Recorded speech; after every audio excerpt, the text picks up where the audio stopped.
I was talking to a woman last week, and she's used to be an educator in a public school, and then stepped away to homeschool her daughter, and she's also just really passionate about early literacy and gardening. And she's like, why don't I just put those together? So she formed what's called a reading garden club, and so she invites parents and kids to come, and they learn early literacy skills. And so it's both teaching the kids those skills, but also teaching the parents how to provide those skills.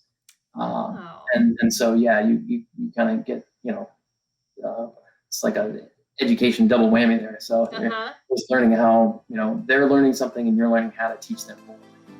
So really good opportunities for anything in the outdoors.